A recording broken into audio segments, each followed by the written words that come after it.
Hi, good evening, and welcome to Mental Health Mondays. My name is Dr. Cherie Hill, and I will serve as the moderator this evening.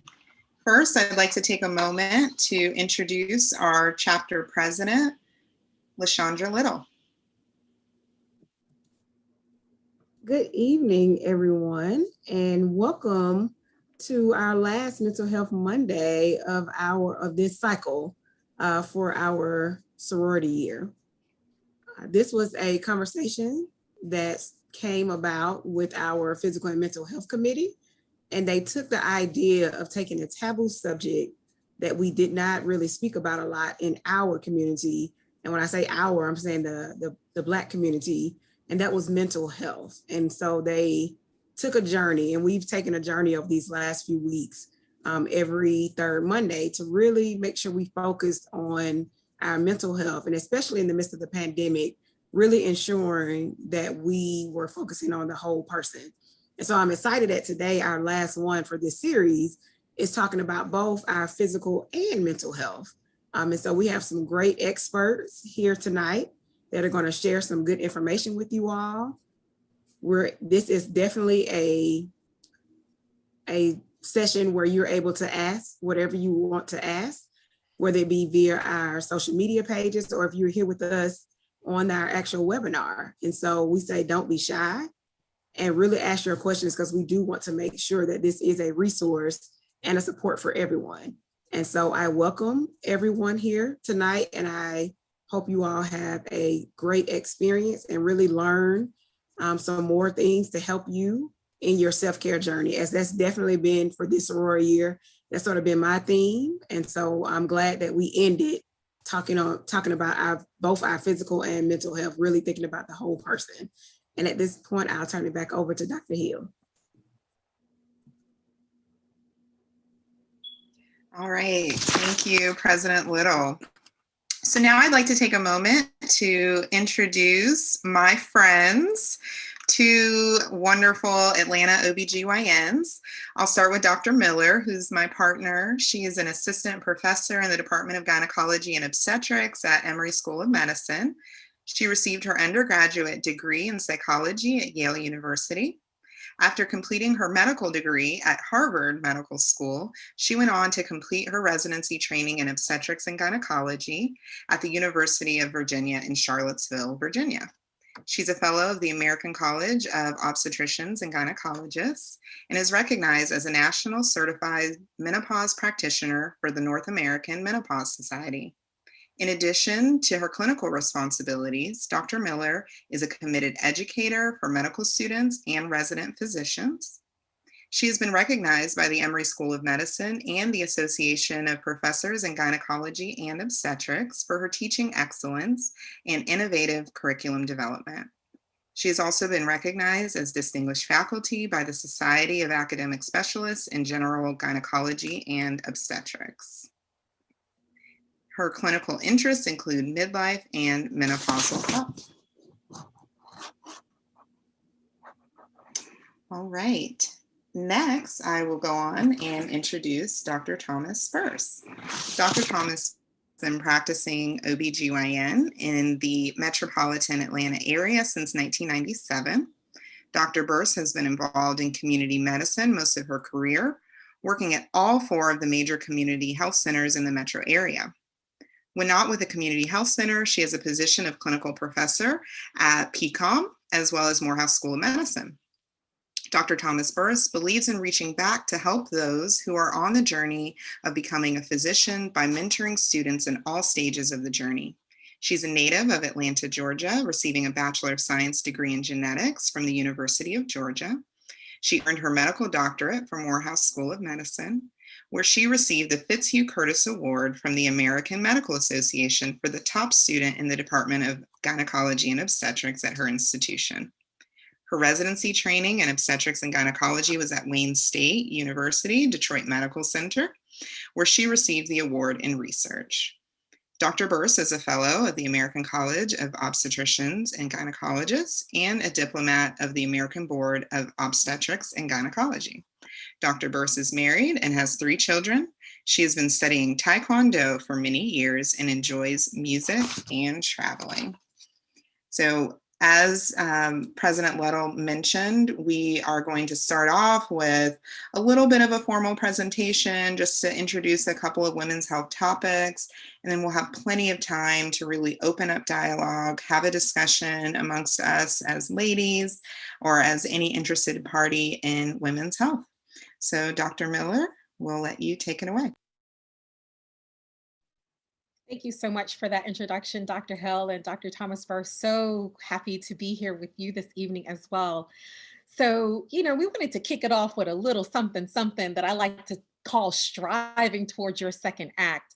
Some of the topics that we're bringing up is just a little bit of a teaser of the things that we want to chat about tonight. We want to get all in it. So this is a welcome invitation for you to ask away and really leave this session feeling like you left with a critical piece of information so that you can move on with your mental health journey.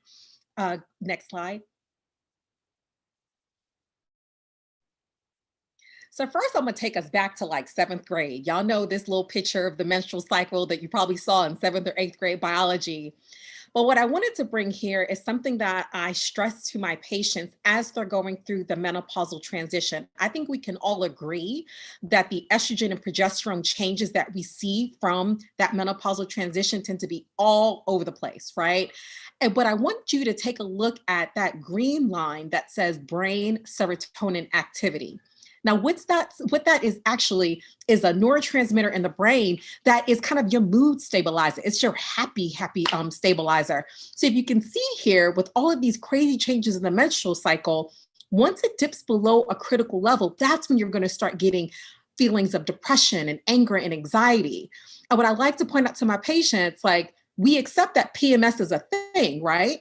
Well, what if when you get through the menopausal transition and your estrogen and your progesterone levels are all over the place, then we can really blame some of that emotional irritability, lability, all of the things that we experience on this graph, okay? Next slide. So let's take a journey at being a woman in midlife and what that really looks like. So not only do you have these hormonal changes messing up things with your happy hormone, or rather your happy neurotransmitter serotonin, but we start seeing these life changes having a tremendous impact on how we function. So we might have aging parents. We may see changes in the way that we're told to do our work. We ourselves may start developing health issues, including cancers. We also may be having an empty nest. And for the first time, the focus is no longer on raising children. We also can experience, and you click again, just drama with teens. I don't know if many of you who are in that midlife stage, you feel like they say you're going through puberty backwards, but you might have teens that you're caring for and may have some challenges there. And then also, this is a little bit of a touchy situation, but as you start advancing through life, you may have an empty nest, all of these job stressors. That's when we start to see some relationship discord. Next slide. And so another thing that happens at this time is this idea around sexual dysfunction. And I wanted to put it in here to really open the door to some conversation around this, because there's a lot of shame when it comes to sexual dysfunction, but 40% of women struggle with it. And so it's not uncommon. Next slide. And your physicians are horrible at discussing it. So while 40% of physicians in this 2012 study said that they routinely ask about sexual problems, I want you to just skim down. Only 13.5% actually asked about pleasure with sexual activity, or even 28.5% asked about sexual satisfaction. And so I think it's really important that we feel empowered to bring these things up, especially in midlife. Next slide. So I wanted to define different types of female sexual dysfunction. It's not just about pain, right? But it can be all of these different things. So desire difficulties, excitement or arousal, difficulty with orgasms, or pain syndromes that can come and form female sexual dysfunction. Now, I like that slide because it's an illustrative of a Black woman, but I don't mean to not have an inclusive slide, because it's not just heterosexual relationships that face some of these challenges that we see in female sexual dysfunction. Next slide. So if you were to look up the idea of sexual pleasure in the female sexual response, this is a very typical slide of what you get. And I don't know about you, this is not right. I just know it's a thing. So I'm always like, what am I supposed to do with this? But the way that I think about it is that there are actions in the brains, neurotransmitters in the brains that will fight, and stress related to poor mental health can actually dampen some of this sexual response and contribute to some female sexual dysfunction. Next slide. So as a provider, it's really important for me to talk about, really whittle down what is going on. Is it an interest issue or is there physical pain? If I do an examination, seeing something that could be contributing to physical pain and would that person benefit from treatment or referral to physical therapy, I get in the nitty gritty about relationship discord. And I say, is this a couple that may need a relationship therapist or a sex therapist to explore some of these issues? Very commonly, mental health is a big thing. And so in the COVID-19 pandemic, the question that I ask my patients, I say, how are you and how are you really? Because I think sometimes we're so used to kind of going on that hamster wheel that we really don't check in with ourselves to really see how mental health can really be impacting some of these issues. There are some labs that your physician may choose to perform to help with some of this. And then also medication interference. And so this is also important. And we can elaborate a little bit more on this. On the next slide, I give you big, broad categories of different medications that commonly kind of like bust the libido. So there's things that you can do to explore some of these. It's not a hopeless situation. And I hope to get into some of that this evening.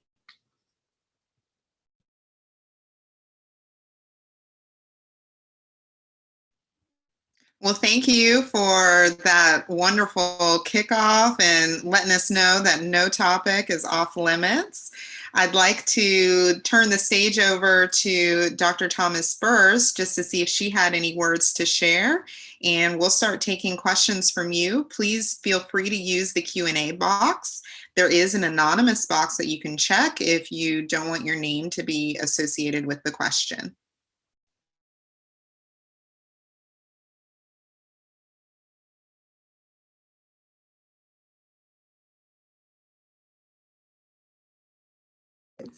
I was muted, sorry.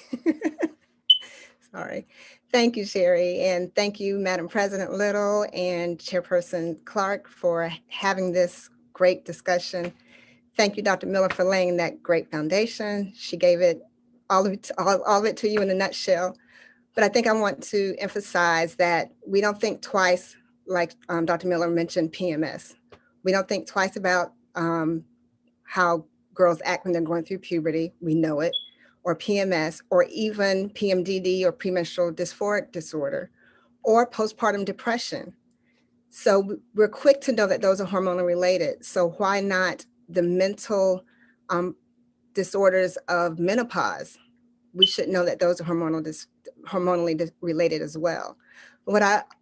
And Dr. Miller and I may have a little difference on some of the things we actually do, and that's cool, right? You should always know different ways of doing things and how what there is for you.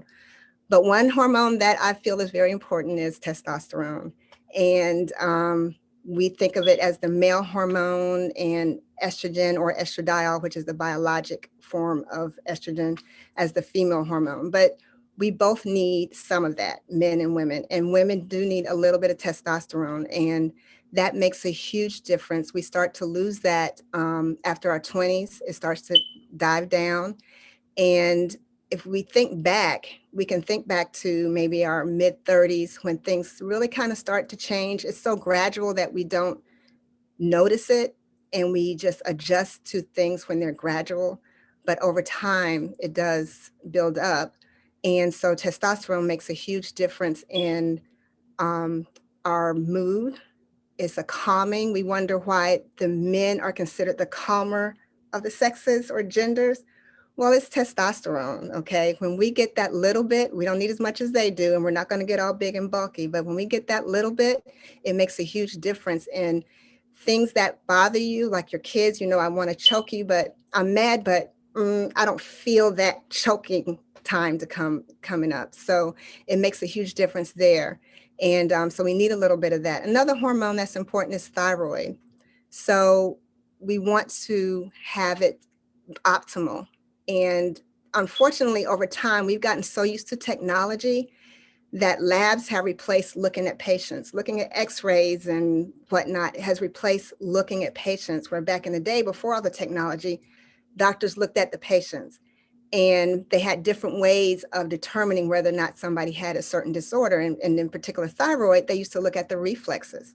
But then lo and behold, labs came around, and we're supposed to fall into this normal bell curve of the population, as opposed to really looking at an individual to see whether or not they have symptoms of hypothyroid. But a lot of the same symptoms occur because we're not optimal. And I'm going to use the word optimal because we're so used to normal. And if we're not on that top end of that bell curve, we want to get A's and B's and not D's and F's, right? So we want to get A's and B's on the bell curve. We want that for some of our labs as well. And it makes a huge difference. So that's just things I like to add on to that. Dr. Miller laid a great foundation, brought us back to 7th and 8th grade. May not want to go back there, but So, yeah. Wonderful. Well, thank you for more information about the various hormones that we need functionally as women. I think that actually leads to the first question that popped in my mind, which is, what do you counsel women about, checking hormones? I know sometimes that'll be kind of like the chief complaint when a woman comes to see me is, I want to check for hormones, or I think I have a hormone imbalance. How would you advise women seek out help if they're concerned? Which one? Yeah, I could take that. What I do say is I get a little bit of history, right? Talk to the patient and see exactly what's going on with the menstrual cycles and where she is in her journey. But I make it very clear that normal is such a wide range, right? And so to Dr. Thomas Burst's point, I don't treat a number. I treat symptoms and I treat how patients are feeling. And so I can have a patient and her numbers will all be normal, but if she's still having physical symptoms or other things, then I'm going to treat that regardless, because that's the type of approach that I want to take, that I want to make sure that regardless of what normal looks like kind of on a lab scale, that I would recommend that we treat the symptom and treat and help her get through this transition. Because frankly, menopause is a natural thing, right? And so it's really about how do we get through this phase in a way that is going to be very successful for our patients, and to feel empowered to kind of go about it and not see it as this negative thing or that something's wrong with them. And so I usually tell my patients, hey, if you're having normal menstrual cycles and I were to do lab work, it's probably going to be normal. But I don't care if it's normal. I want to treat you. I'm looking at you. You're sitting in front of me. How do we come to a place that we're helping you meet your goals for your life? And I also ask them, because everybody's coming from a different point of view of what they know, what do you mean by check your hormones? Sometimes you may get something you're not even thinking about. We're thinking medically, and they're not thinking that at all.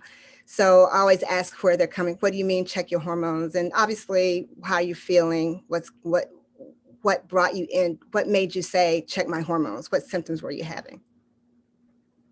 Yeah, I think that's great. It's always good to get a little bit more information before just signing a lab slip and saying, here you go, we'll check the hormones, and we may completely miss the mark. Dr. Burst, to elaborate a little further, one of our participants asked, what changes are to be expected in your 30s? Are there only changes in estrogen and testosterone? And I may add, what are your thoughts on testosterone replacement?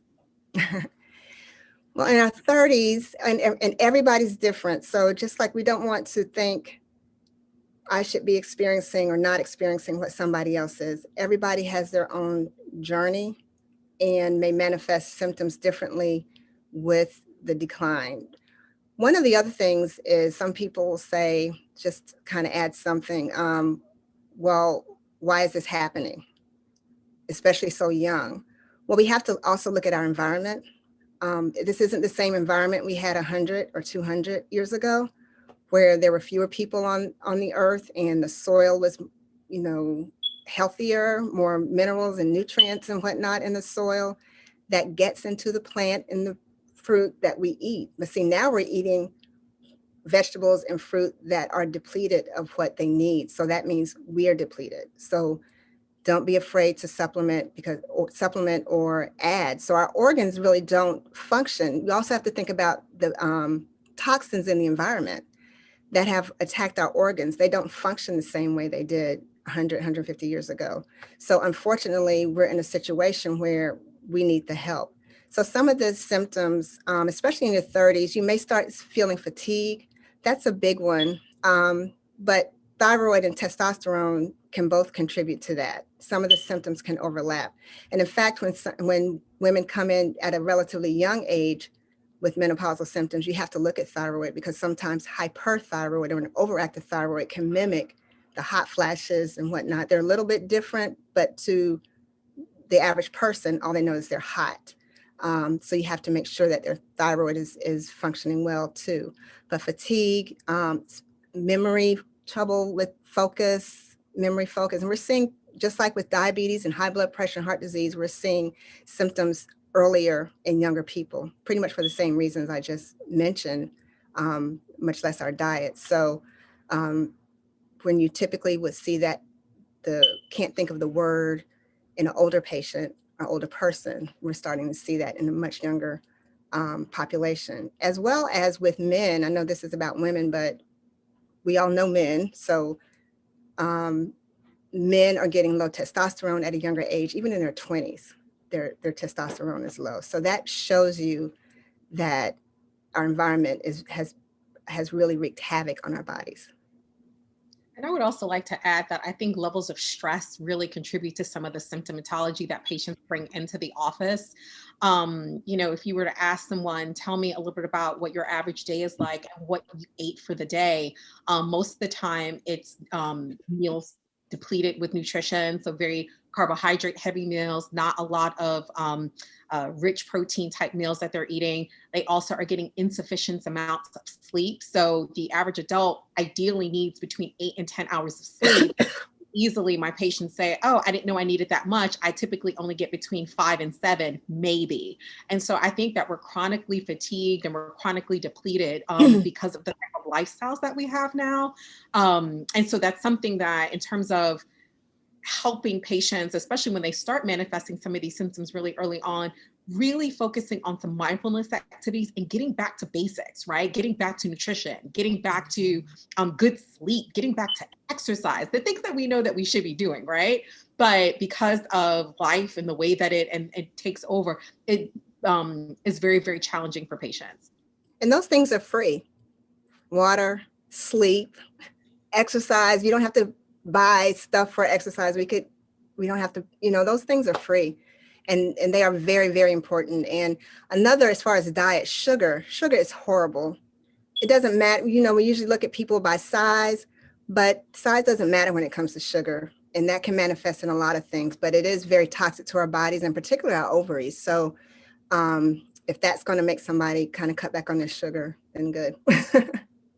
Yes. Well, you guys are speaking my language. I was out in the garden today. That has definitely been my own wellness activity, and making sure that I'm putting the right things in my body, and hopefully not having some of these effects that you guys are mentioning. One thing that I heard you both kind of talk a lot about was age, and 30 kind of being on the younger side, obviously, for menopause. Can we talk a little bit about what is menopause? Is it typical to still have regular periods after 50? Do we expect menopause to begin? So the average age, I don't think it's changed in the US anyway, is 51 and a half for menopause. Average means that there are people on both sides making up that average. So don't think just because I am 53 and still having regular periods that something's wrong with you. And even as physicians, a lot of us are like, 53, still having periods, a lot of us have that same reaction. And so remember, that's 51 and a half is an average.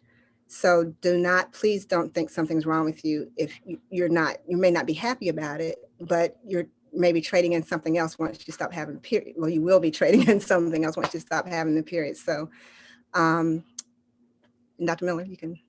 Yeah, and I would say about 90% of women at age 55 will have gone through menopause, which means what? 10% of women are still kind of floating out there having cycles. Then obviously, as you get closer to 50, if you're still having some bleeding patterns, then that does require an evaluation. But again, to your point, it's in the middle, right? So there's going to be people on the front end and on the back end. Yeah, and I think it's great too to think about your own family history in this regard too. Sometimes you can get some indicators from other family members, first degree relatives, about what your menopause may look like. And that kind of segues into the next question. Sometimes we don't know our family history. As Black women, we are definitely more likely to be offered hysterectomy, at younger ages. Yeah. So your mom, your grandma, your aunties, a lot of them may have had hysterectomies and not really know when their period stopped. And so that leads to the next question, do women who've had a hysterectomy have worse symptoms? Well, I think what's important to know, what we forgot to say, definition of menopause is no period for a year, clinical definition. And your hormones will fluctuate preceding that. So getting your hormones, and if the level is showing menopause doesn't mean you're menopausal. But so that's very important to say. And I'm sorry, I forgot what the question was. Well, I was going to add to that, when it comes to hysterectomy and ovarian function, we know that with removal of the uterus, there can be actually a compromise to the blood flow that goes to the ovary. And so there are some women, even with their ovaries remaining in place, that may experience some menopausal symptoms maybe a little bit sooner. Because they lose a little bit of that function because its blood flow is compromised in some way during the surgery. And I think the rates of that is anywhere between like 3 to 5% or something like that. But yes, those are women that I'm a huge fan of providing them with hormone therapy if in fact at earlier ages they start experiencing symptoms. I don't care what the labs say, but if they're starting having those hot flashes, those night sweats, and it seems like, but you still have your ovaries, that's the perfect person to treat with supplementation if she desires it. And some women don't even know if they still have their ovaries. I think that brings us to what is hysterectomy, because I have to ask a patient again, what do you think you still have or what was removed? Because as a medical person, we don't say what lay people say. If you had a hysterectomy, a total hysterectomy, we just mean your whole uterus is out. That has nothing to do with your ovaries. But I know lay people say I had a partial hysterectomy, meaning their ovaries are still in.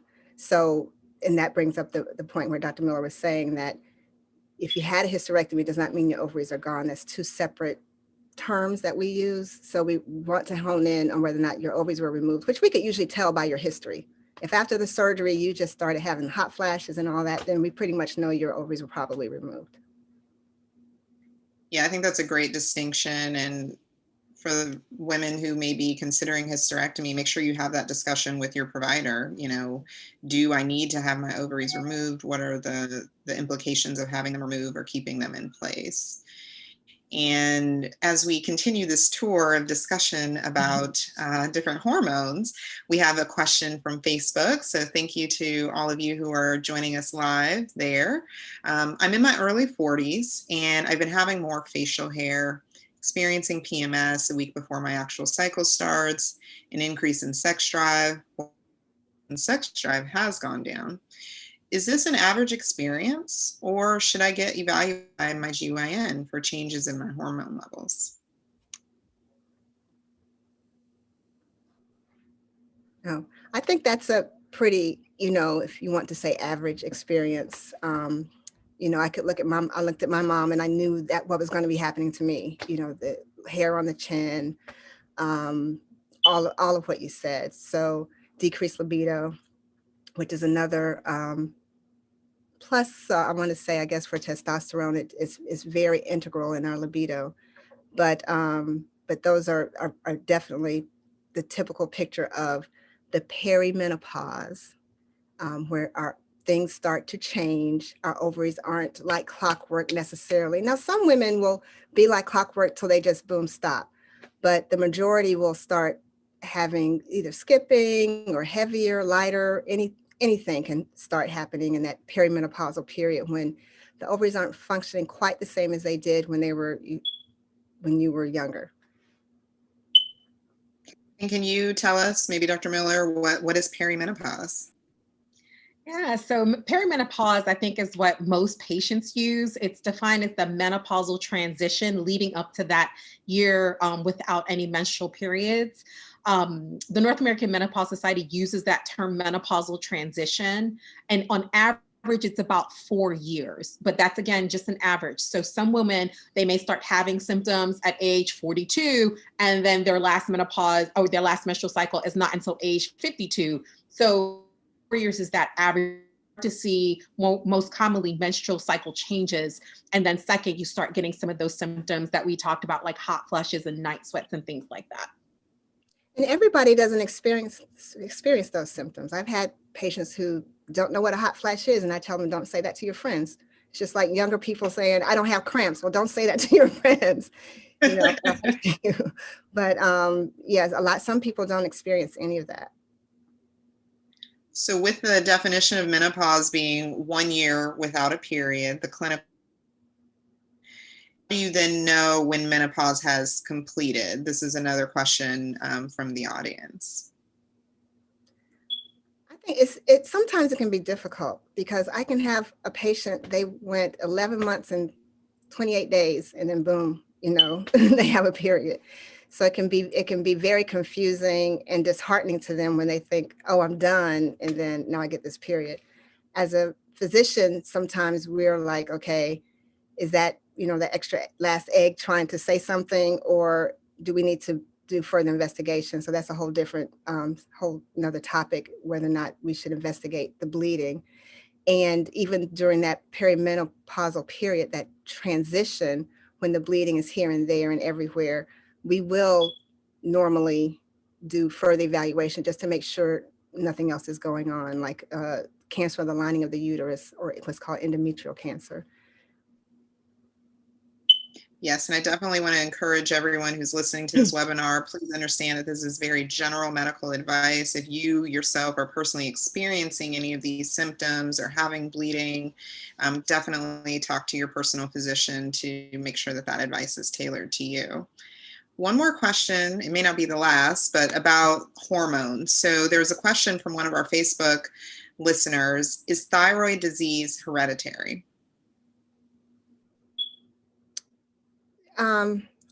Maybe Dr. I'm not sure if it's hereditary per se. It's so common is one thing. It's almost like, fibroids. People say it runs in my family. I'm like, okay, it runs in just about everybody's family, unfortunately, here in the United States anyway. Yeah, I would say that there is a family link there, and whether it's like you can pinpoint it to a gene, I'm not sure. But yes, usually if you have a mom or a sister that had thyroid disease, because thyroid disease tends to be more prevalent in women, then yes, you are at increased risk of potentially having thyroid disease. But it doesn't mean that if you're having symptoms that it's your thyroid. So get checked out. Wonderful. So we're going to bring it to a slightly younger audience for a moment. So I know we've been talking about menopause, perimenopause. There are a couple of questions about birth control and some of its effects. So is there any link between birth control use and negative changes in the future when you stop using it? I'm assuming negative changes like difficulty conceiving, or I guess they weren't specific. Yeah, they didn't really specify negative changes. That's a good question. We always have to weigh, there's a risk for everything, and we always have to weigh that. But we know there's big risk with an unexpected pregnancy, unplanned pregnancy, the emotional, psychological, physical, what can happen with that. So, and unless you are very regimented and you can use what's called the rhythm method and whatnot, that means your period has to be perfect, then we do have a lot of options for birth control, and I think they should be considered. Most of them will not cause, in general, again, this is in general, there's, like I said, risk with each type, but in general, you should be, most of us will be fine with taking whatever form of birth control. And Do I we know know for if birth control, any? oh, sorry, Go and I was ahead. going to say for birth control pills or the ring or the patch, they really make your period nice and pretty, right? So you have a very time cycle, you know when it's going to come, you can set your clock to it, you can skip your periods. There's a lot of convenience to the pill. And so what I tell people that as they're transitioning away from some of the birth control options, whether it's the pill, the ring, the patch, that they may notice that their true selves are there. And so they're getting to know their periods again. They're like, this thing is crazy. And I'm like, well, I mean, this is your body. This is what it does. And so I like to kind of coach patients through that, not to think that something is wrong with them. It's just that the pills make everything really nice and neat and in a little box. And so we use birth control, not just for contraception, but we use it to take advantage of some of those nice properties, right? So we have patients who have really painful cramps. Painful cramps is like a no-brainer to me. Let's take care of that. Let's get you feeling better.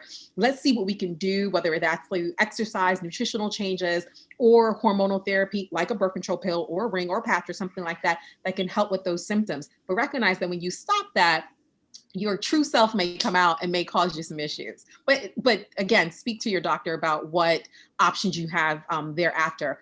I also talk to patients when they use a traditional birth control, not so much a negative effect, but birth control works, right? Like it works really well. And so when you stop it, it may take a while for your kind of natural cycles to return. And so depending on what you're using for birth control, it's important to know that, for example, if you're trying to get pregnant, that there may be a little bit of delay in the way that your fertility returns, especially if you've been on birth control for a long time. We all had that friend who missed one pill, got pregnant. Some of us, though, the cycle takes 3 to 6 months to come back or whatever it is, depending on the type of birth control. And that is normal as well. And so, again, talk to your physician if you have any sort of concerns about that. And we do use it, Definitely. like Dr. Miller said, you know, for women who have irregular periods. They're great for that. So again, like she said, when you come off of them, they may stay regular for a while. I mean, we do that, you know, typically for patients with irregular periods, especially sometimes if they're trying to get pregnant. Okay, maybe do this for a while, you come off and you're regular and you may have increased chance of getting pregnant, but we use them for so many things other than that preventing pregnancy. Definitely. One additional benefit, at least for the oral birth control pill, after 5 years of use, we know that it can decrease your risk of ovarian cancer. So that's another good benefit to think about. While we're talking about birth control, there have been a couple of other questions that have come up kind of with the link to perimenopause. So is it recommended to take birth control during perimenopause? Someone commented they don't want a midlife surprise. And then does that prolonged use of birth control affect menopause or the age of menopause? I think they can make a nicer transition into menopause for women. You keep your periods regular and less likely to have this. Now again, once you go through menopause or get menopausal and eventually stop them, then you didn't know you were going to have the hot flashes and whatnot. So those may come up. But no, you don't want a 48-year-old and you've had your kids and you don't want a baby and now you're pregnant. So I think they make a really nice way to transition into menopause for those women. And I even challenge some of my patients that there really is no reason why you can't continue on your birth control up until age 55, as long as you don't have any other medical conditions that would preclude you from using it. And so I challenge my patients to say, you don't get a period, use your pills continuously. And so that way you don't get that break in hormone. And it's usually during that break that you start getting some of those symptoms like hot flashes, night sweats, some of those mood changes as well. And so it's a really nice way to get people to that. Now, I do have some patients that say, you know what, I really don't want to be on hormones all the way through till 55, or they develop a health condition that now makes that birth control pill not as safe as previously. And so in stopping it that way, there are other forms of hormone therapy that can help transition them that would be safer for them. Yeah, and I heard you mention birth control and mood, and earlier PMDD was mentioned. So dysphoric disorder. So that's another reason that we sometimes use the birth control pill continuously, is to kind of skip the sugar pills or placebo week, and it kind of keeps your hormones stable. And we find that there can be some mood stabilization with that approach too. So of course, we can't be in a room full of women of color without talking about fibroids. Does birth control cause fibroids to grow? Does birth control help bleeding from fibroids? It definitely helps bleeding from fibroids for a lot of, now everybody, like you said before, Dr. Hill, everybody's an individual. So please, what we say here, don't take that for you. Talk to your provider, talk to your OBGYN. But we do use birth control, whether they're IUDs or pills, to help with the heavy flow of fibroids. And they're not going to make them grow. Actually, you're going to have more hormone without them in your body that will contribute to their growth, could possibly contribute to their growth. We don't completely understand everything about fibroids, why some women don't have them and some women, most women have them, why some women who have them, they don't grow, and some they grow huge. They can get very big, and which means that you need to make sure you see your doctors regularly. When I have somebody come in looking 8, 9 months pregnant, why? But just, yes, birth control is very good can be very good for helping with the fibroids, symptoms of fibroids. And the other thing that comes up with fibroids, especially in Dr. Thomas first, this is probably the same for you, coming for consultations about what to do about fibroids. And I counsel patients, especially when you have fibroids that get really, really large to the point that they're causing a lot of symptoms of bleeding or pressure in the belly, or even difficulties with getting pregnant. I usually tell those patients that you make fibroids really well. And it's probably related to your family history, that if you then treat your fibroids, whether that's with surgical resection or anything like that, there may come a day later down the line that you may need to treat it again or remove the uterus. And I kind of like have those conversations very early on. And it tends to serve as a, there's nothing wrong that you did. This is just who you are. And then let's get you through the different phases that you need to, whether that's, you want pregnancy, you don't want bleeding, you're anemic, or what are those things. And patients are really receptive to that, knowing that, this is just kind of my history. And then that's when they start having conversations at like the dinner table, right? Like, oh, you have fibroids too? Oh, this is what you had. And so I feel like there's sometimes, I don't know, for you, a little shame in fibroids, like what's wrong with me? And it's really nothing wrong. It's unfortunate sometimes, but definitely very manageable. And if I get a lot of people coming for second opinions because they saw a doctor, and to Dr. Hill's point earlier, when people will take our uteruses out without much thought. So if they say hysterectomy and they don't offer you other choices, and hysterectomy may be the best for you, but if you didn't hear any other choices possible, alternatives, then just definitely get a second opinion. I get that a lot. Yeah, I completely agree. And your doctor may do some further investigation to try to figure out where the fibroids are. Are they in a location where birth control, may just temporize things and eventually you do need surgery? There's a whole lot that goes into that discussion with your physician. So staying on the topic of birth control, does manipulation of birth control cause harm to the body? There's a viewer who's getting married and doesn't want to be on her period on her honeymoon and really wants to prevent her cycle from starting. I say enjoy your honeymoon. No, it's not going to bother anything about your body, but enjoy your honeymoon. Please do whatever you have to do. Ditto. That's ditto times 3. So are there certain types of birth control that maybe aren't as effective for our patients who are of a larger size or weight or potentially underweight?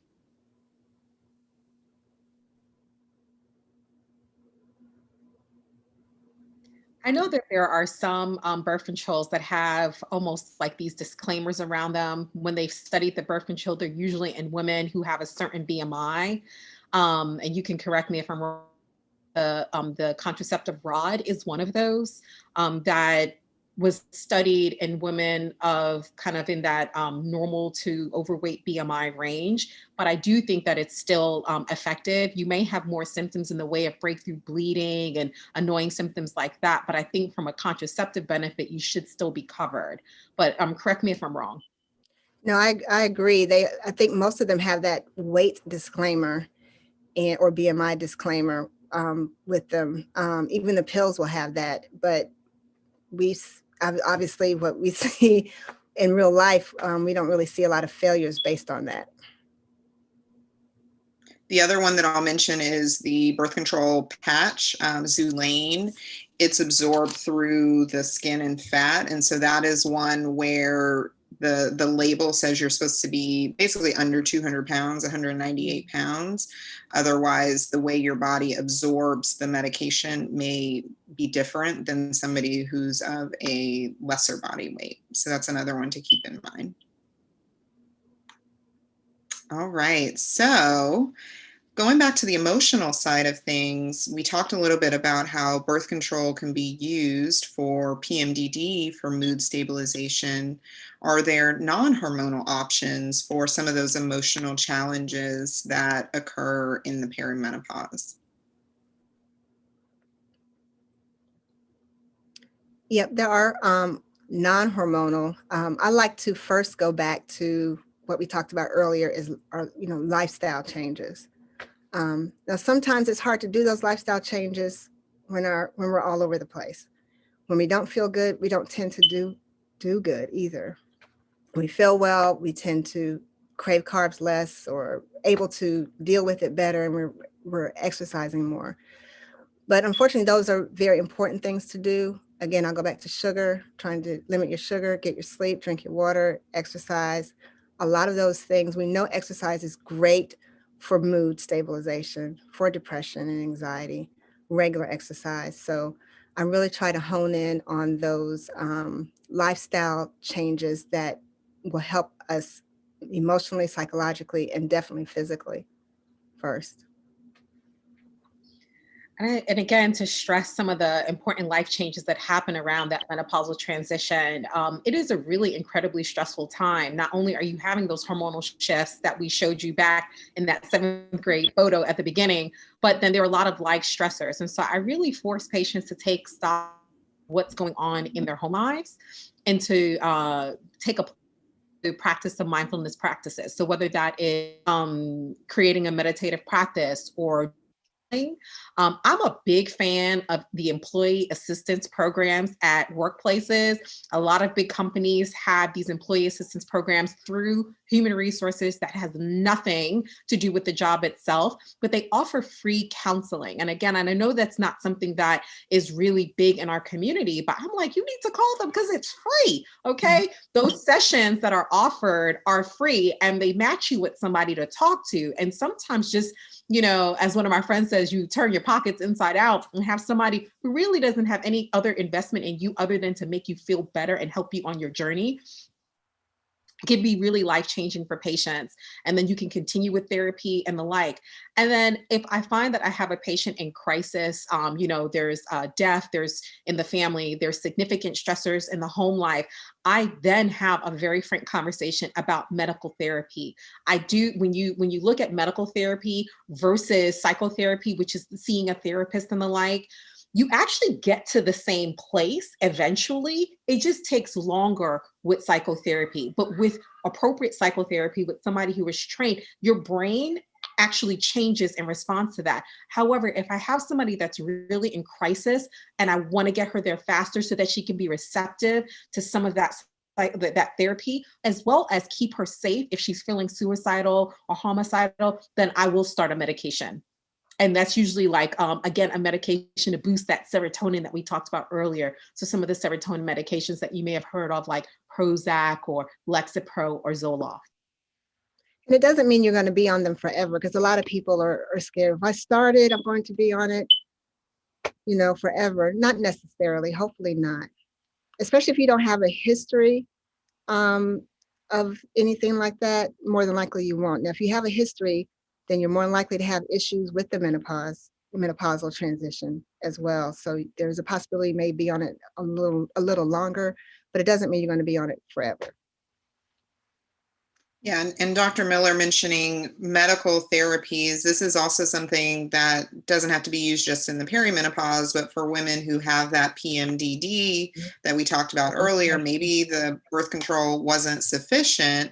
We can use a low dose of something like Prozac in the weeks before your period, and that has also been shown to be effective for mood stabilization in that setting. So we have a couple of questions about the lifestyle things, which I'm really excited to see. So the first one is, what are your recommendations on activities to assist with releasing endorphins to help combat mental health challenges?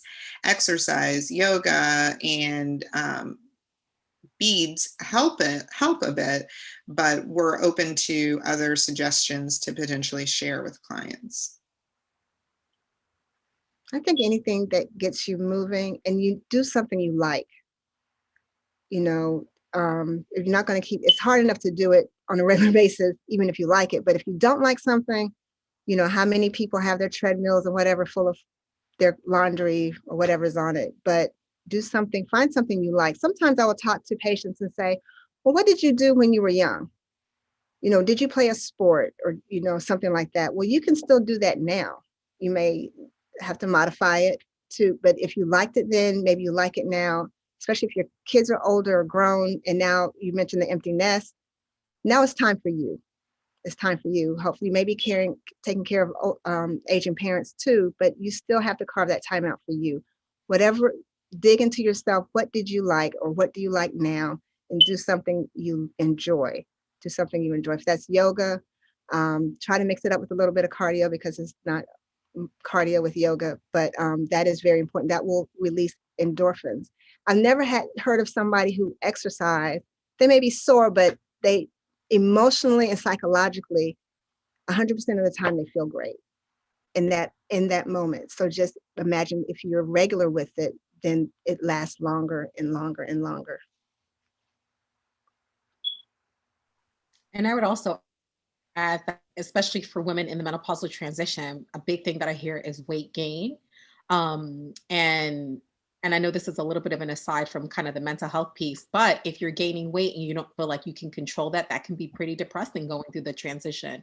And so in addition to some of the cardio, I highly recommend incorporating more of a strength training in it. And you can actually have strength training that is, you don't need weights for it. You can use your own body. And I'm of having accountability partners for working out. And so a lot of friends, they may be around the same life stage in terms of kids being out of the house. And I say, hey, like set up a call every week, get on your phone, and then the 30-minute walk with your girlfriend on the phone, or find a podcast that you like. And it's a 30-minute podcast, get out there and walk and be outside, get some of that vitamin D. And so those are some of the suggestions, especially life. Definitely.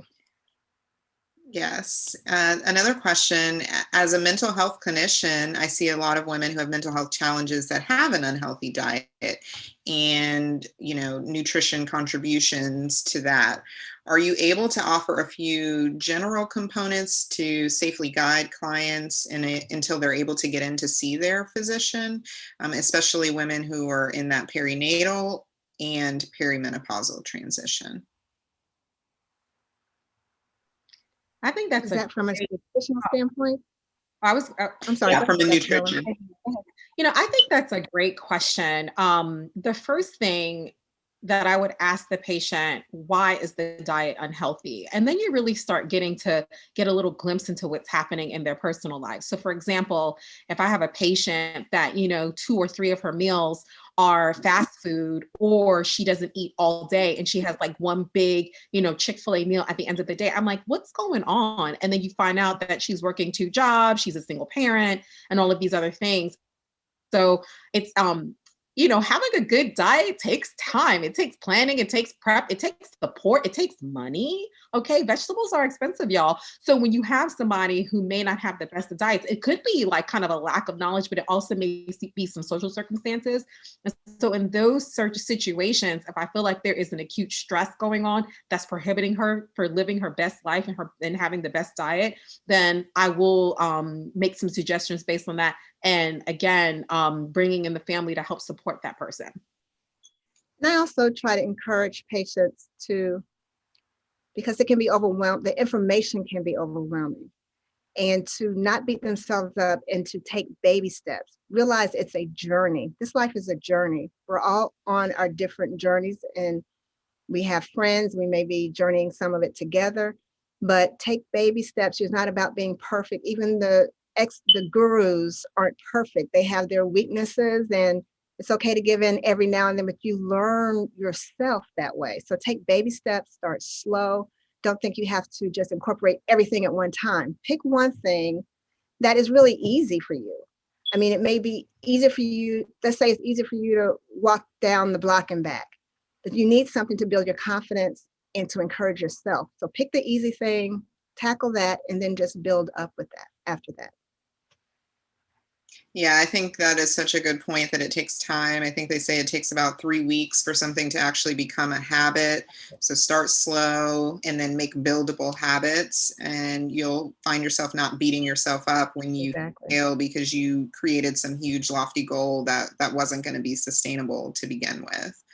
So kind of while we're on these same lines talking about exercise, is there any truth to the concept of a menopause belly? It seems like no exercise is working to remove it. That's from one of our Facebook audience members.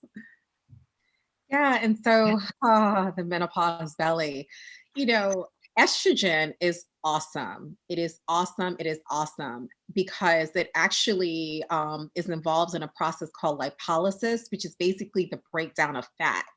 And so as you go through menopause and you start getting those declining estrogen levels, you start packing on fat. Now, I have some patients that say, well, I haven't changed anything in my diet and I exercise so much. And I say, I want you to track that for a week, because we know that women tend to, or people, not just women, but tend to overestimate their exercise efforts and underestimate how much they're taking in. And again, we talked a lot about, especially through that transition, life changes, right? You have kids out of the house, maybe you're eating out more.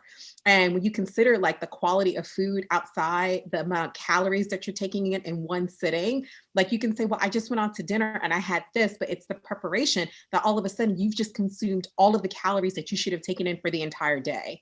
And so, yes, menopause belly is real, and it's real because of those declining estrogen levels. Now, the second thing is, and this is a function for men and women, and Dr. Thomas Burch, you probably can address this. With age, you have declining testosterone levels, and you see the grandpa bellies. Well, that's a function of that as well. And so you tend to lose muscle mass as you age, and muscle is just more metabolically active than fat. And so not only do you lose estrogen, so you're not breaking down fat in the same way, but you're also losing muscle, right? That's more active than fat. And so now your metabolism starts to go down and change. Couple that with less activity, couple that with maybe not the best nutritious meals. We know that women, as they age, they have more nutritional deficiencies in terms of taking in good lean proteins. So yes, and yes, and yes, and yes, and yes, menopause belly is real. You can combat it, you know what I mean? And that's the conversation we can have, but yes, it's real. It's real. But it does take some work and some intention around physical activity and making sure that you're getting the appropriate amount of protein in your diet. Yeah, I totally agree with that. And just to bring back with the testosterone, it does help you maintain that muscle. So don't be afraid of it. Number one, you're not going to be, muscle man just because you have a little whiff of testosterone in your system, but it does help you maintain that muscle. Again, like Dr. Miller said, it's active, it burns calories. Fat does not burn calories. Muscle actually burns calories. So if you want to increase your metabolism, increase your muscle mass, and it helps you with your activities of daily living. If you have bags in your hand, you're trying to get out the car, if you're having to rock a little bit, or with nothing in your hand, if you're having to rock to get out the car, I mean, that's the issue. So you want to build up your muscle, supports your body, supports your bones. You have to have it. So it's very important. And exercise, weight-bearing exercise. And if you, like Dr. Miller said earlier, you can use your own body for weight, for the weight, or you can lift weights. And again, a lot of patients today in 2021 still think that lifting some weights are going to make them big and bulky. It's not. It's going to make you function better, your body function better, and everything. It's one of the Well, things that that leads us. oh, sorry. I was going to say, it's one of the things that we recommend for women who are increased risk for bone loss and osteoporosis, that you do strengthen up those muscles. And it's not that it's going to completely protect your bone, but it will give you some flexibility in the event that you fall, like you wouldn't be so bad down and break your hip, which can be pretty devastating in terms of living an independent life. And so I think there's lots of different ways that you can do any sort of like resistance training. I know some people do like the resistance bands. You can do very low tech stuff just to stay active. Yeah, and definitely with COVID having just been amongst us, a lot of these workouts are free online, very much app-based. So there are tons of resources out there if you just, go to the internet and search for them, and you don't have to break the bank to do that. So this is kind of, I think, is a natural segue into what is hormone replacement therapy. We've been talking a lot about estrogen and testosterone. And then can we talk a little bit about, with hormone replacement therapy, what the risks are for hormone replacement therapy and what's FDA approved, what's not? I'll let Dr. Miller go first. I think we have some differences, probably a lot of agreement. So let me say that first, but some differences. Yeah, so typically, I'll tell you what the North American Menopause Society states in terms of hormone therapy, that estrogen therapy is still the standard of care for women who are suffering for what we call the vasomotor symptoms of menopause. So hot flushes, night sweats, to start with estrogen in those instances. And no woman should be deprived of estrogen based on, put it this way, Black women are less likely to be offered hormone therapy, despite there being incredible benefits to bone health and cardiovascular health. And so I'll just leave it there, that no woman should be denied that if we're treating those symptoms. There are obviously situations where hormone therapy can be delivered a lot of different ways. It can be taken by a pill, it can be given as a patch, it can be as a gel, it can be as a ring. And so it really is about fitting it to the woman's lifestyle and where her needs are. If you have a uterus, you also have to have progesterone as part of your therapy. And that's something you can talk to your provider about, whether that's taking progesterone as a pill, whether that's taking progesterone in the form of an IUD, the device that goes inside the uterus, and that's there. Now, in terms of testosterone, testosterone is not technically FDA approved for hormone therapy. However, for women who have been identified as having a condition called hyposexual desire disorder, and there's a very criteria for that there is some supporting evidence that testosterone in those circumstances can be really helpful.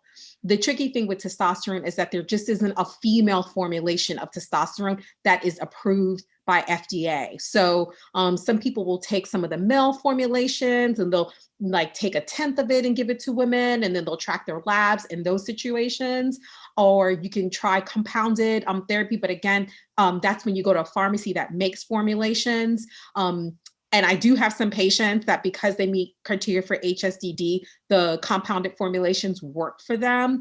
But that's definitely a conversation that I have, because we don't have a lot of long-term data on the impact to breast cancer risk, as well as some cholesterol, like LDL cholesterol, increasing those factors. But if you're using testosterone in a way that's not super, super high to the point that like, you're growing a beard or something like that, then the likelihood of you having some bad outcome from the testosterone is not likely. But just for general menopausal health, it's not necessarily FDA approved.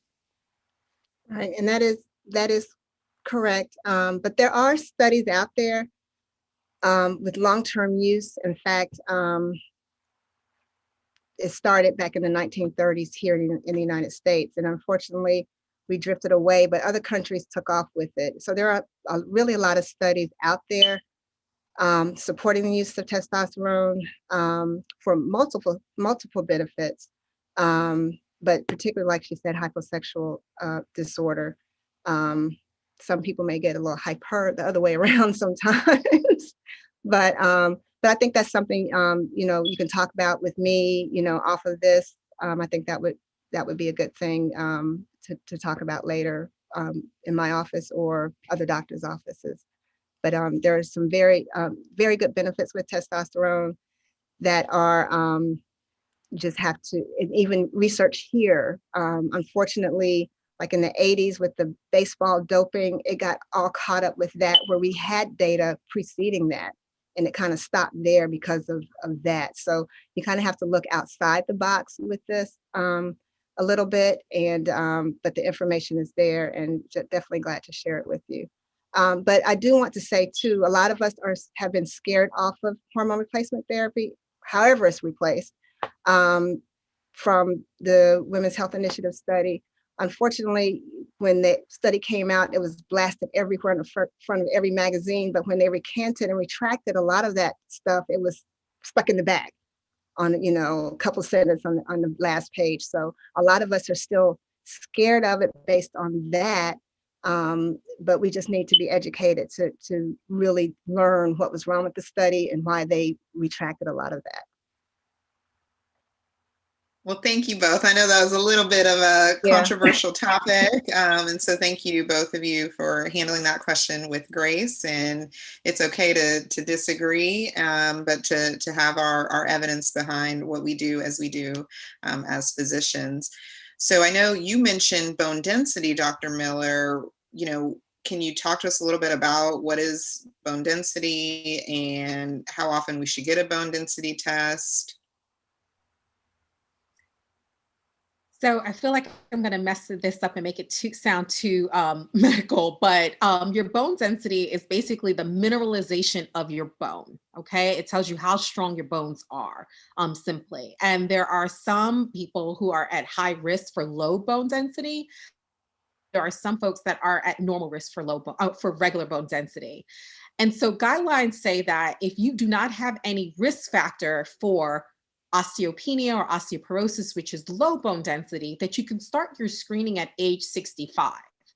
Now, if you are having any sort of risk factors for low bone loss, so you have a family history of it, say like you have a mom or a grandma who had bone density, you were on a medication like steroids or something else that was like an anti-estrogen, say for example, you have breast cancer history and you're taking a medication that's fighting against your estrogen for the breast cancer, then you would be someone who would get earlier screening for bone density health. And it's really important to build up bones. We talked a little about like flexibility training. We talked a little bit about building up those muscles, making sure that you're taking in appropriate nutrition like calcium and vitamin D. And the reason for that is if you were unfortunately to have a hip fracture, for example, we know that while you're in the hospital, there is up to a 5% mortality, meaning that 5% of all women who go into the hospital with hip fracture die, which is devastating. And then you have about 80% of women within that first year after having a hip fracture who lose all independence. And so if you're kind of just going about your business and you have a hip fracture, that can have such a devastating effect on life. So if you're at risk for it, and talk to your physician to see if you're at risk, get your bone density screen. It's not going to reverse it, but it's going to tell us, okay, is there something that we can do to help slow it down or maybe reverse it a little bit? But if you're otherwise of normal risk, then age 65, and this is my other plug for estrogen, can you tell I like estrogen? That we know that there is some protection, especially for women in those earlier stages around menopause who receive estrogen therapy, that estrogen therapy is in fact protective. I agree. And I can add to that testosterone also helps protect the bone too, and actually help build bone back. So, and there are studies for that. All right. Well, we definitely got really medical there, so I'm gonna bring it back to maybe another hot topic, pun intended. What are your thoughts about vaginal steams for fibroids, severe cramping, or just in general? I haven't seen enough because I'm seeing patients coming in with that. I had to research it and look it up myself. I don't see enough evidence for that, and wonder, I'm not sure if there's any harm with it either, but I just usually tell patients to kind of save their money with that. Same. I really don't, I don't see any harm. So if I have a patient that's really compelled, I do know that sometimes it gets really hot. So I had like one out of several patients come in with a burn. And so I would just be mindful of that. But again, I don't really know if there's true benefit. Anecdotally, maybe, but probably not very much.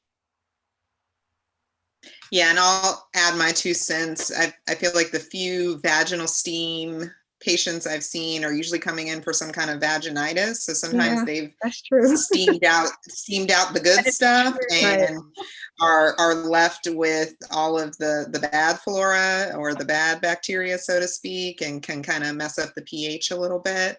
Right. So that's something else to think about. I really am a big believer that the vagina doesn't need, like a steaming or douching Douching. or any of those sorts of things.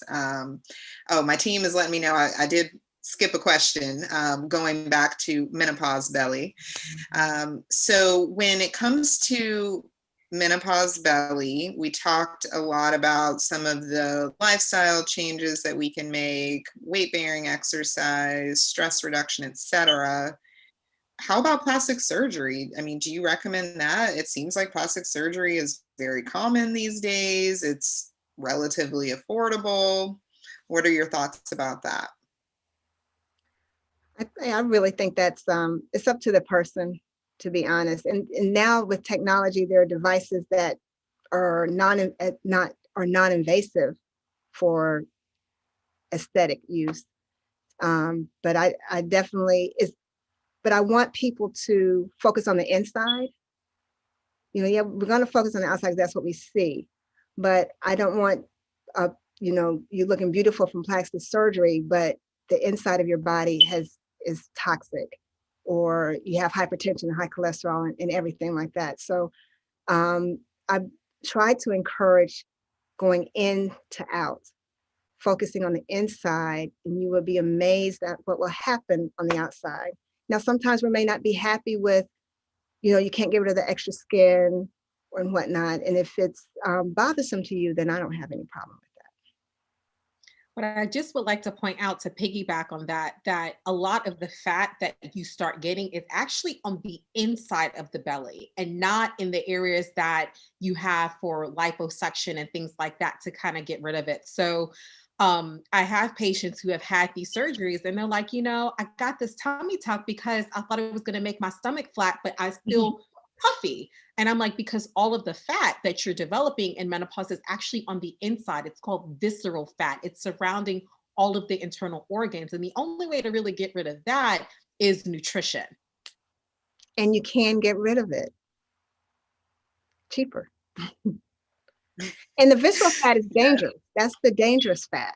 Like she said, it's around your organs, and that's what can kill you. So it's very important to focus on that visceral fat, inside out.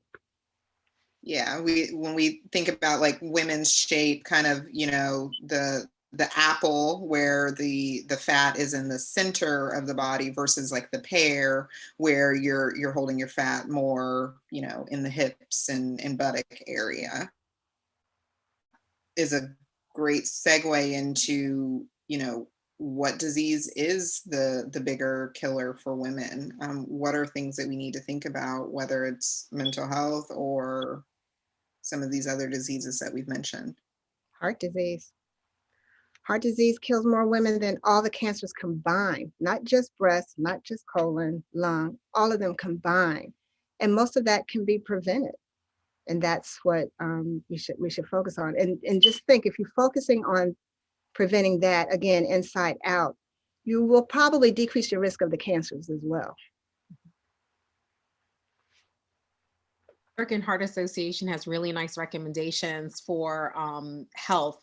And it seems, what I like about it is that, for example, it's 5 days of 30 minutes of activity.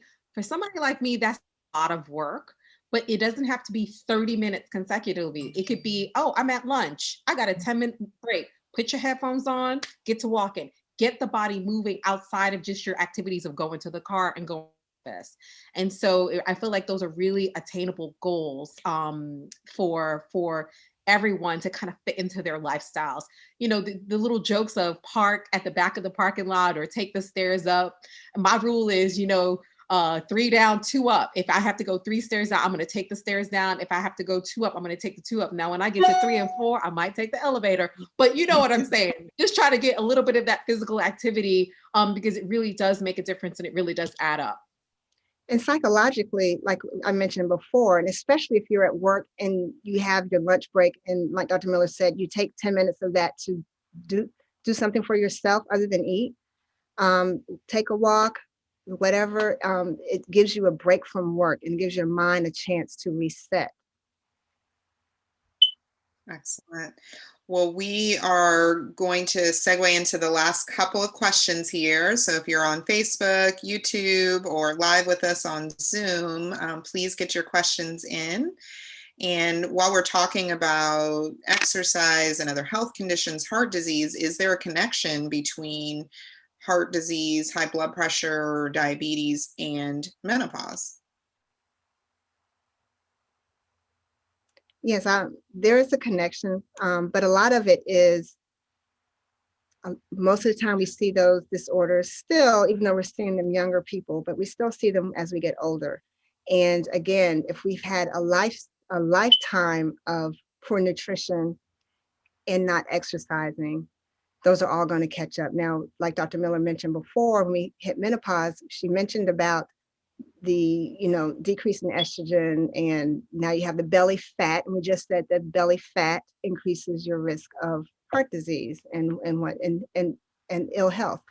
So in that sense, yes, it is a connection, but a lot of that we can try to change, and again, baby steps, because when you've had 40 years of eating a certain way, and now all of a sudden somebody's telling you to change that, then take the baby steps, because it can be overwhelming. But menopause plays a big factor. And even, this is about the psychological part.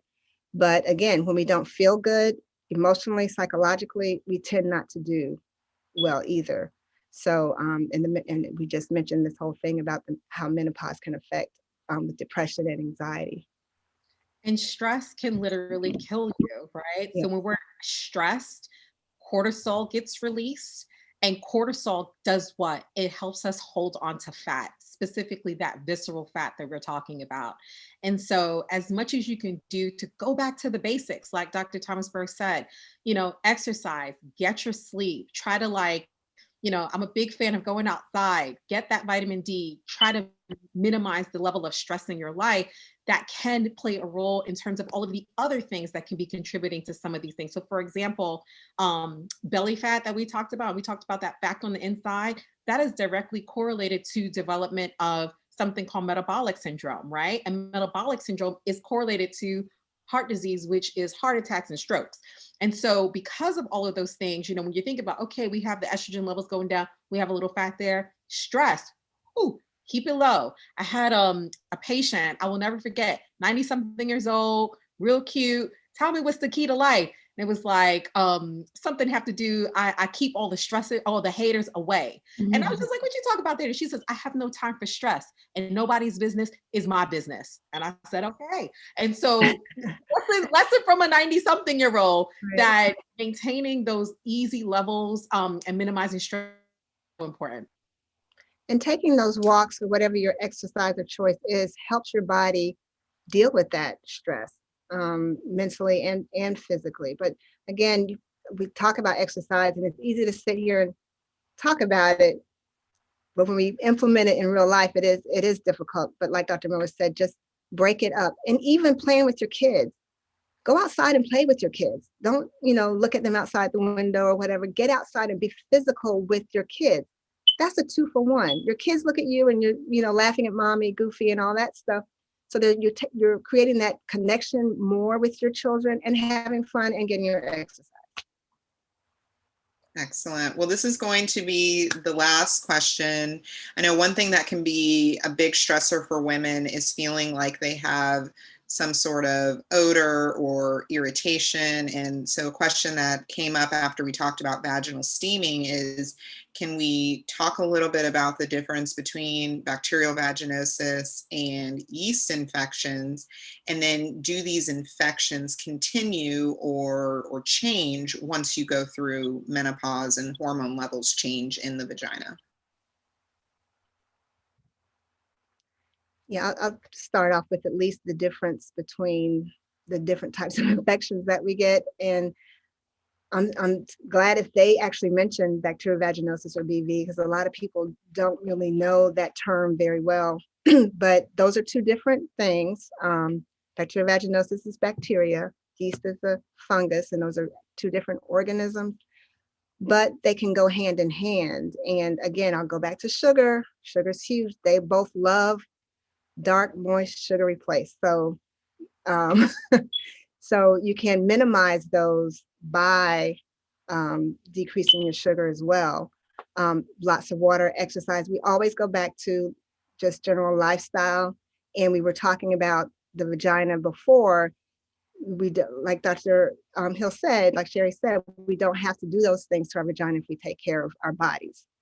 And the vagina will take care of itself. I have patients who their mother or grandmother taught them how to, use their washcloth and clean out their vagina. I'm like, no, please don't, don't do that. You're going to disturb your pH, disturb your natural bacterial flora, and allow the BV bacteria or the yeast to outgrow it.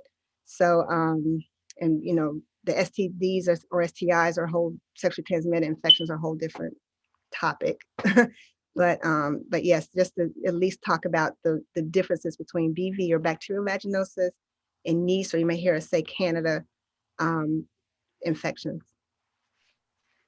And I always tell patients that these are naturally in the vagina, but they keep each other in kind of harmony. And when you introduce things into the vagina, like perfume soaps, the vagina is not supposed to smell like a rose garden, okay? So when we're introducing all of these things to kind of like make it smell pretty, that's when we're actually throwing things out of whack and we can get that overgrowth. Specifically for yeast, estrogen, that's why we have some women in pregnancy, they will develop yeast infections. It increases a substance in the vagina that goes along with that sugar that you start getting more yeast. And we tend to see less of that in menopause unless the patient develops diabetes. Again, so that kind of high sugar environment. So just another reason to maintain our health post-menopause. Well, thank you so much, Dr. Miller, Dr. Thomas Spurs. I think this has been a lively discussion. I'm now going to bring to the virtual stage our Physical and Mental Health Chair and President-elect, Sabrina Clark. Thank you, Dr. Hill. I think in some cases I'm just speechless how, every one of the webinars, I've always learned something, but then I think tonight it was just kind of the culmination of a lot of different conversations that, we've had as it relates to your mental health. But then now we talked about, women's health, women's sexual health, and how that, ties into, whether it's depression, just a lot of uncertainty. You're trying to figure out, this, you're thinking about that belly fat, or you're thinking about all of these things that you're thinking it's only you. I think Sarah Barnett and I both were saying probably 4 or 5 times tonight, we kept hearing, cut out the sugar, like sugar obviously is the devil. When you think about a lot of what we're dealing with, whether it be, you're trying to lose weight and you're wondering why the weight is not going anywhere. You're trying to figure out, why you're exercising, but nothing's happening. You're trying to figure out, okay, am I in menopause? Is this a menopause belly? And there's just all of these things that you don't realize how it impacts you from a mental perspective. And so this was really a very informative webinar tonight. I think, what a great topic for us to end the series. We focused a lot throughout this sorority year on specific mental health topics, but I think this was just perfect, just to remind us as women that our physical health can and does impact our mental health. And so we really have to try to ensure that we're cranking, at 100% on both levels. And so, I think, a lot of what, I heard, a lot of the topics kind of talked about the stresses of fibroids or heavy bleeding, birth control, menopause, hot flashes, the lack of sleep. I think a lot of us probably operate on 4 to 5 hours per night, and we think that we're doing good. And I think we heard Dr. Burse, I think maybe talked about 8 to 10 hours. I'm thinking, okay, I have a lot of catching up to do. When you talk about 8 to 10 hours of sleep per night. And and that probably is one of the things that we all, that should be a goal that we, that we aspire to. We talk about bucket list, and a lot of times the bucket list includes trips, places we want to go, what the next house is going to look like, the car we're going to get. But maybe I need to add 8 to 10 hours of sleep on a regular basis to my bucket list. I'm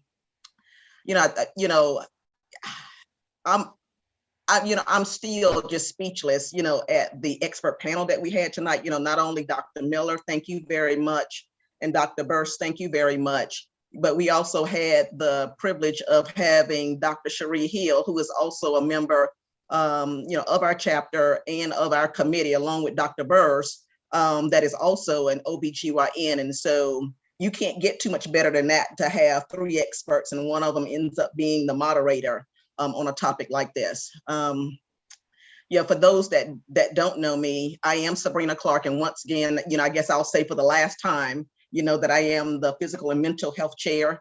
To all of our attendees, I want to thank you so much for not only joining us tonight for our final webinar, but for joining us throughout the year. I saw a lot of familiar names. And so I know there's some of you that have attended some of the other webinars. This is our final webinar as we move into our summer break, but no fear, we will be back in September. And I will say, in the meantime, if you've missed any of our webinars throughout the year, you can always go to our chapter's YouTube channel and certainly replay those. I want to also give a huge shout out and thank you to Sarah Barnett, who this was actually her brainchild for this mental health webinar series. 2 years ago, we talked about it, and we talked about it, and we talked about it again, and we finally figured it out. We were kind of forced to think about a virtual platform for this series, at the start of the pandemic. And you know what? Kudos, great job. I mean, you guys have done a phenomenal job. I will ask, as we wrap up this conversation this evening, if everyone will please take a few minutes to complete the survey.